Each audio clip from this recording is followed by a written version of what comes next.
ये पूरी टीम को बहुत बहुत बधाई दूंगा।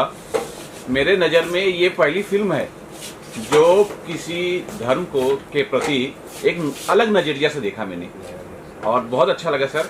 पहले ये जो आपने जो बिलाल फिल्म बनाई है एनिमेशन के, थोड़ा सा उसके बारे में बताइए, किस तरह से थॉट आया? बिलाल फिल्म एक्चुअली जब बनाई गई थी तो आपने पढ़ा भी होगा इसके बारे में, 2015 में रिलीज़ हुई थी और 350 करोड़ की लागत से ये फिल्म बनी, एनिमेटेड मूवी। और आपको पता ही है कि खुर्शीद आलवी जी ने और अयमन जमाल जी ने इसको बनाया। हम लोगों ने हिंदी भाषा में इसको आप सबके लिए लाने की कोशिश की और अन्य भाषाओं में भी। और वो आपने बहुत सही बात कही कि एक सकारात्मक दृष्टि से देखा गया है किसी एक धर्म को।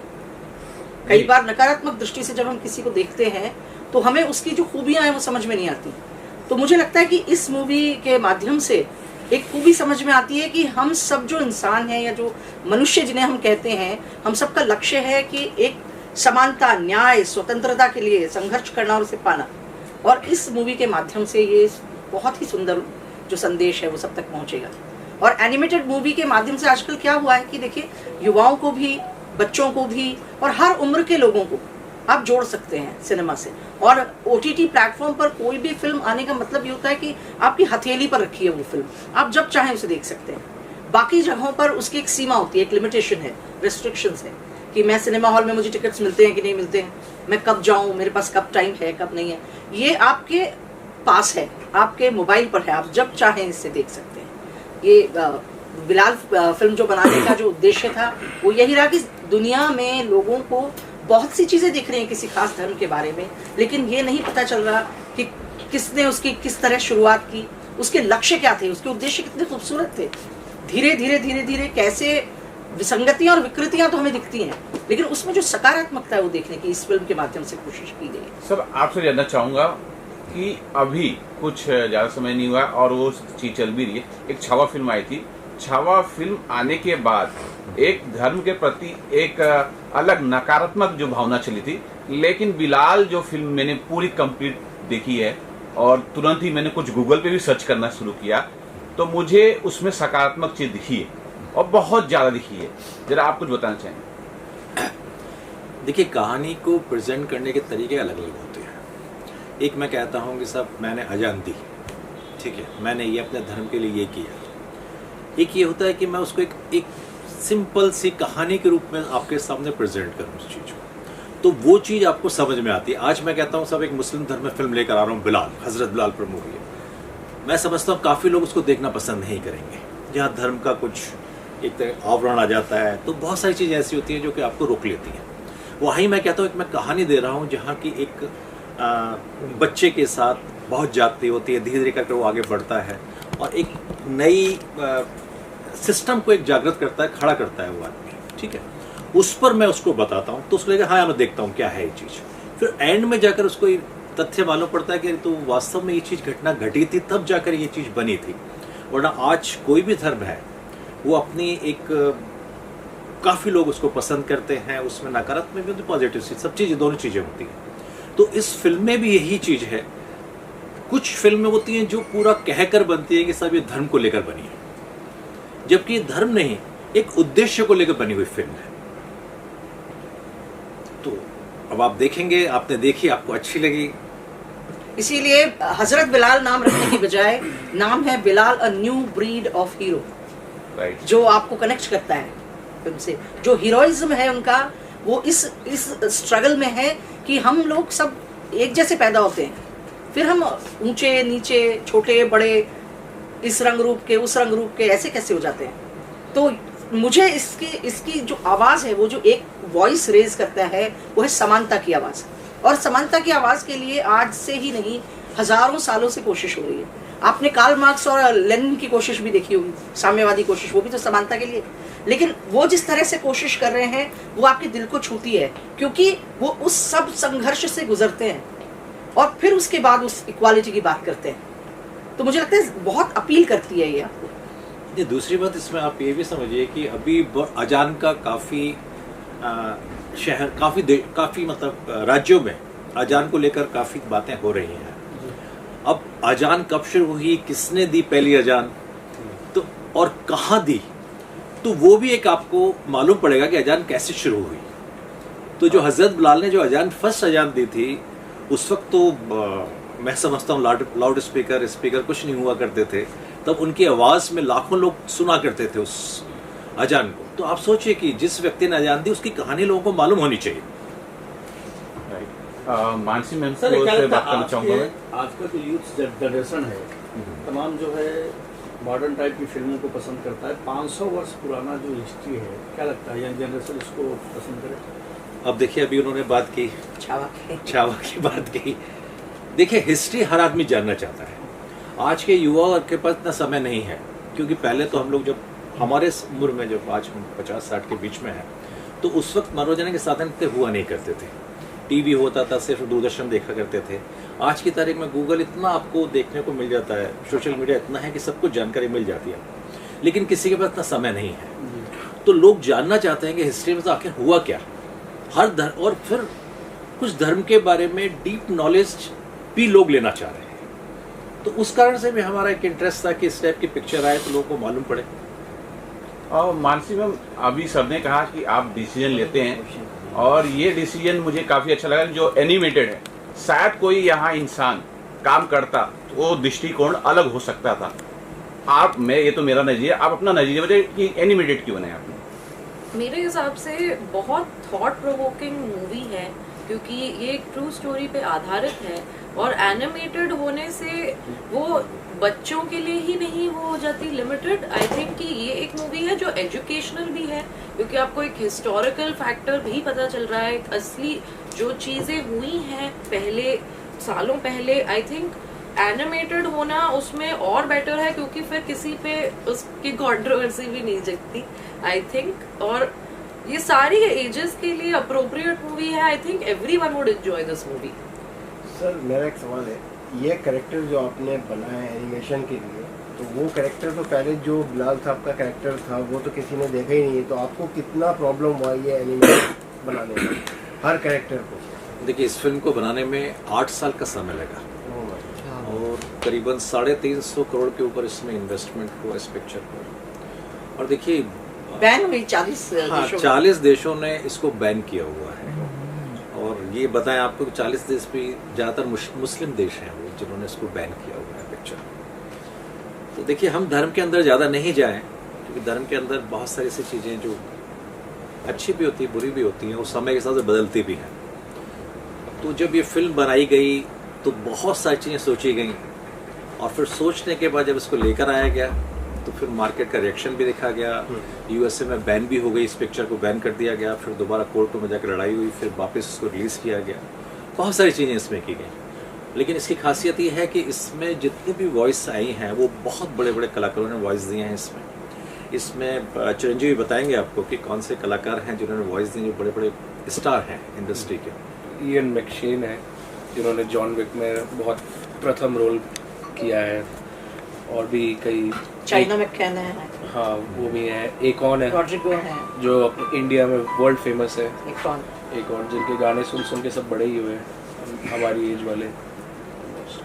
आपने जो सवाल किया कि ये आपने कैसे कैरेक्टर बनाया, कैरेक्टर वो बेस देखिए वो है कि वो एक अबिसीनियन मुल्क के गुलाम थे, और इथियोपिया और अबिसीनिया का क्या कनेक्शन है वो आप जानते हैं। तो एक अंदाजा हो जाता है कि उनके फीचर्स इस तरह के होंगे, बॉडी टाइप इस तरह का होगा। उस तरह से जो एनिमेशन करने वाले लोग थे उन्होंने वो कैरेक्टर डिसाइड किया। आपको ये जरूर लग सकता है कि वो जो है उतने डार्क नहीं लग रहे हैं, डार्क कॉम्प्लेक्शन के नहीं लग रहे हैं, तो क्योंकि वो अबिसीनिया मूल के थे, लेकिन वो वहां से ले जाएगी उनकी फैमिली बहुत समय पहले गुलाम बनाकर। तो वो जो कैरेक्टर है वो बड़ा ध्यान रखा गया है कि इस तरह का ही दिखना चाहिए। वो स्ट्रक्चर उन्होंने बड़ा सोच समझ के ही डिसाइड किया है, और आई थिंक वो लग भी बड़े अपीलिंग रहे हैं स्क्रीन पे। अच्छा सर, अब ये चीज़ है, मुझे पूरी फिल्म ये जो देखने के बाद मुझे लगा शायद ये सिनेमा घरों में भी रिलीज हो सकती है। तो आप लोग का क्या उसमें रिएक्शन है, क्या विचार है? इस पे सिनेमा घर तक लेके जा रहे हैं, सिर्फ OTT पे रख रहे हैं? अब मुझे तो लगता है कि चैनल प्रोड्यूसर ने इसे घर घर तक पहुंचा दिया है, सबकी हथेलियों में पहुंचा दिया है। तो सबसे पहले तो ये है कि किसी भी वक्त आप देख सकते हैं। देखिए, उनका कैरेक्टर इतना इंस्पायरिंग है कि वो बच्चों को, युवाओं को, या जो भी व्यक्ति असमानता के खिलाफ एक एक अन्याय के खिलाफ संघर्ष करने की इच्छा रखता है, उसके लिए बड़ी इंस्पिरेशनल है ये मूवी, और वो किसी भी समय देख सकता है। आजकल देखिए बहुत संघर्ष का दौर है वैसे भी, अपनी आजीविका के लिए, अपने एजुकेशन के लिए, बाकी चीज़ों के लिए। तो ये मेरे को लगता है उन्होंने हथेलियों तक पहुंचा दिए, तो बहुत अच्छा किया है। लेकिन हाँ, मौका मिला और हमारे प्रमोटर सर की जो नोट हुई तो डेफिनेटली सिनेमा हॉल किया। मास टीवी जब भी कोई सिनेमा बना रहा है या कोई कुछ भी बना रहा है, कंट्रोवर्सी में कैसे घुस जाता है सर? क्योंकि आपने कहा ये फिल्म भी जो है बैन हुई, इसके अलावा मैं आजमगढ़ के बारे में भी बात करूं, तभी भी कुछ कंट्रोवर्सी हुई थी। क्या रीजन है? लोग समझ नहीं पा रहे हैं या क्या? बहुत कंट्रोवर्सी हिंदुत्व में हुआ, हमारा बुरहान में हुआ। बुरहान पिक्चर बनाई, उसमें हमारे जम्मू में शूटिंग को रोक दिया गया, हिंदुत्व में थिएटर को जलाने की बात हुई, ऐसी बहुत सारी चीजें हुई। और ये बिलाल को आप बता रहे हैं कि वर्ल्ड वाइड से रोका जाए, थोड़ा सा कुछ बता सकते क्या हो गया, क्या कारण है सर? ये हम तो विषय चुनते हैं, वो कंट्रोवर्सी अपने आप हो जाती है। हम तो अच्छे विषय चुनते हैं। देखिए कितने भाषाओं में और कब रिलीज की जा रही है इसको OTT पे? ये हिंदी में, इंग्लिश, मलयालम, तमिल, तेलुगु, मराठी और बंगाली में आ रही है। किस डेट रिलीज होगी OTT पे? 30 मार्च, ईद पे। मतलब ईद पे रिलीज किया जा रहा है। थिएटर में तो कुछ बड़े स्टार की फिल्में आ रही हैं, OTT प्लेटफॉर्म पे हमारे पास ये फिल्म आ रही है। और चूंकि एक्चुअली क्या है कि देखिए, OTT पे लाने के कारण जो आप पूछ रहे थे, थिएटर में और OTT में अंतर क्या है? देखिए, आज OTT ऐसा है कि आप कभी भी इसको देख सकते हैं, जो अंजू जी ने भी कहा। दूसरा, कुछ हम लोगों का इन आने वाले समय में कुछ विचार है कि ये ज़्यादातर पब्लिक के पास पहुंच जाए। और आज की तारीख में आप जानते हैं थिएटर में बहुत बड़े चार्जेस होते हैं, बहुत बड़ी टिकटें होती हैं, टिकटें मिलती नहीं हैं, बहुत सारी चीज़ें। तो आप किसी मिशन को लेकर चल रहे हैं, किसी चीज़ को बताना चाह रहे हैं, तो आपको कोई ना कोई ऐसा प्लेटफॉर्म पकड़ना पड़ता है जो सस्ता हो, जो आसानी से लोगों के घर तक पहुंच जाए। तो इसलिए भी हमारा उद्देश्य था कि हम OTT प्लेटफॉर्म पर लेकर आए। सिनेमा का सबसे बड़ा दर्शक वर्ग भोजपुरी है, 40 करोड़ लोग हैं। इस भाषा में आप क्यों भोजपुरी में हमने इसको सोचा था, बट हमने हिंदी में भी है, तो आई थिंक भोजपुर में हिंदी भी काफी सबसे बड़ा दर्शक वर्ग अभी जो भारत में है, राइट, पूरे वर्ल्ड वाइड, वो भोजपुरी है। 40 करोड़ लोग दर्शक, और उस भाषा को आप छोड़ रहे हैं क्यों? नहीं, जल्दी ही मास टीवी आपको इंडिया की मोस्टली लैंग्वेजेस में देखने को मिलेगा। लेकिन सर्वप्रथम जो हमारे अभी 2 साल हमको मास टीवी को हुए हैं, तो सबसे पहले हमारा था हिंदी का सबसे ज़्यादा व्यूअरशिप होती है, तो हिंदी को पकड़ा जाए। जैसे बंगाली में हम लोग ला रहे हैं, साउथ की 3 लैंग्वेज में हम ऑलरेडी हैं अभी। अब इसके बाद धीरे धीरे स्टेप बढ़ता जा रहा है। हमारे उस चैनल पर कुछ फिल्में हैं जो भोजपुरी में हैं, राइट।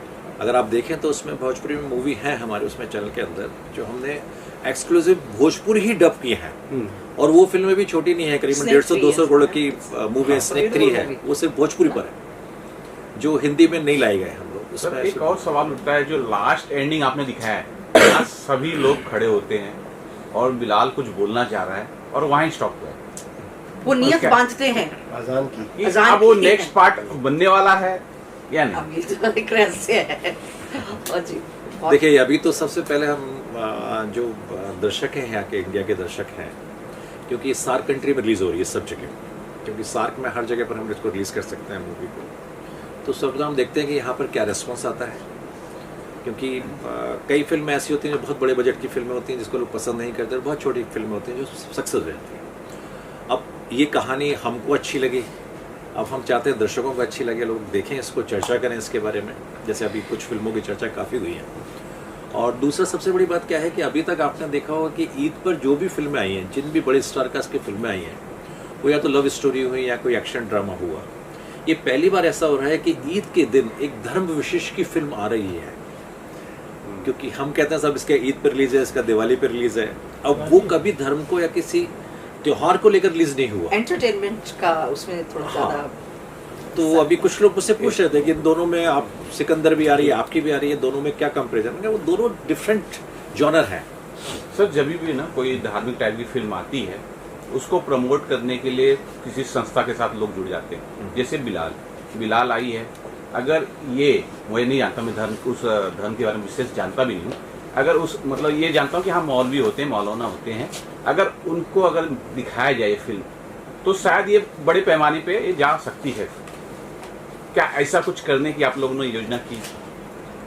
हमने तो फिलहाल ऐसी कोई योजना इसलिए नहीं रखी है। देखिए, हम इसे एक यूनिवर्सल फिल्म के रूप में देख रहे हैं। हम जो इसके मैसेज को समझ रहे हैं वो एक यूनिवर्सल मैसेज है। इसे अगर हम किसी धर्म विशेष के साथ जोड़ देंगे ना, तो फिर उसमें फिर बहुत सारी तब्दीली भी वो डिमांड कर सकते हैं। कई बार ये होता है कि फिर दूसरे धर्म के लोग कहेंगे कि नहीं साहब, ये तो धर्म विशेष की है, हम तो नहीं देखेंगे इसे। और जबकि इसका मैसेज इतना खूबसूरत, इतना यूनिवर्सल है, it should go to everyone, it should go to everybody, चाहे वो किसी भी धर्म का हो। सही मेरा है। एक सवाल है, जैसा कि आपने कहा कि मास टीवी इसके पहले जो भी जिन मुद्दों को लेकर फिल्में बनाए बहुत सेंसिटिव और हिस्टोरिकल मुद्दे होते हैं, तो क्या आप लोगों ने एक संकल्प लिया है कि सिर्फ सेंसिटिव और हिस्टोरिकल मुद्दे पे ही फिल्म बनाएंगे? देखिए, नाम ही मास्क है। मास्क उतारना है हमको इस समाज का। समाज में बहुत, देखिए, अगर आप उसका टाइटल सॉन्ग सुनेंगे, उस टाइटल सॉन्ग तक में हमने क्या रखा है कि हर व्यक्ति अपना एक मास्क लेकर बैठा हुआ है कि मेरा मास्क मेरी पत्नी के साथ एक अलग मास्क है, दोस्तों के साथ अलग है, अलग जगह पर जहाँ जाता हूँ मैं अलग अलग मास्क पहनकर बैठता हूँ। मैं उन मास्क को उतारने की हम कोशिश कर रहे हैं। ज़्यादातर फिल्में इसी और ज़्यादातर ऐसा नहीं कहेंगे हम। देखिए, हर चैनल में मूवी आती है, अच्छी मूवी आती है, महंगी भी आती है।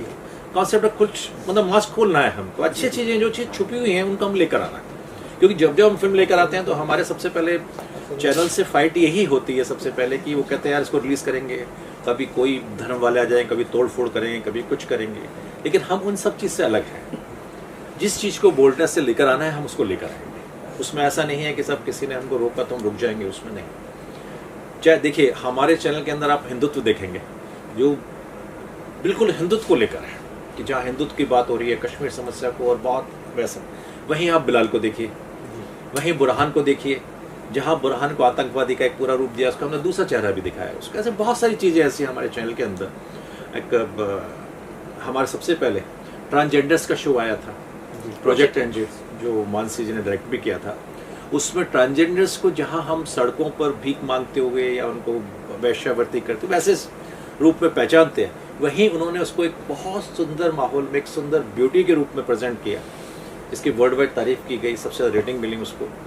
तो मतलब हर चीज़ आपको एक डिफरेंट जनर देखने को मिलेगी इसके अंदर। तो आने वाले समय तो बहुत सारी चीज़ लेकर आ रहे हैं हम लोग जो और भी इंटरेस्टिंग होगी। मानसी नया और क्या प्रोजेक्ट लेके आ रहे हो? प्रोजेक्ट एंजल मैंने देखा था, एक बहुत अलग स्टोरी है, ठीक है। उसके बाद ये भी मैंने बिलाल देखा, आजमगढ़ देखी है। नया प्रोजेक्ट क्या आ रहा है, नया हंगामा क्या होने वाला है? प्रोजेक्ट एंजल सीजन 2 तो सबसे पहले प्रायोरिटी में है अभी मेरे, और 2-3 सीरीज अभी मैं इन द वर्क्स हैं मेरे लिए। I want to do some nice short series and all, पर अभी के लिए I am allowing mass TV to do their job and I am allowing them to get me more content. He's asking on Mass TV's content. This film gives an anti-slavery statement to your film. So, did you face any opposition while at any stage while making this film? Please pardon, I don't understand. Please tell This me. film gives an anti-slavery message. Exactly. So, did you face any opposition at any stage while making this film? When this film was being made, actually, there was an opposition by 40 countries. Actually, they didn't want this film to voice against this slavery or this thing. No, it is an old history, they said. And why are you trying to show this kind of a negative history about us? That is why it was banned. Fortunately, You got it? Mass TV has not faced Yeah. any opposition. No, we Because didn't, we but are a but this film movie exactly. This movie it has faced opposition from those countries which still have their monarchy and all. No, they And don't the want. animation in this film is excellent to the core of the film. So how did you manage to pull off such a great kind of animation? And what was the budget for the animation? He had told you that. This is more than 350 CR. It's already spent on that. 8 years we have spent to make this movie. And all best technicians and best animators, they were working for Best this project voiceover. for came 8 over years. there. Which was the On the studio that you conducted animation? Barajaun Entertainment. It's a UAE based studio. Thank you, sir. Sir, ये एक Islamic movie है जैसे आपने कहा, और इस्लाम में एक बहुत बड़ा नाम है हज़रत अली, लेकिन हज़रत अली का सर एक ही सीन रखा आपने, ऐसा क्यों? ये बेसिकली हजरत बिलाल को हम ज्यादा इसके उनके नहीं, वो तो समझ में आ गया कि हजरत बिलाल के पीओवी से है, लेकिन उसमें सिर्फ एक ही सीन नेक्स्ट मूवी का इंतजार कीजिए, हो सकता है वहाँ कोई ना कोई स्टेटमेंट स्टेटमेंट आप देखे ना, नियत बांधी उन्होंने और वहाँ पर रोक दिया गया है, कुछ तो है कुछ आगे। भूख आप में रही ना उसके लिए कि नेक्स्ट में मैं देखूं आगे क्या होता है। तो फिल्मों में तो पार्ट चलते हैं एक के बाद एक। तो थोड़ा वेट कीजिए आप। Thank you.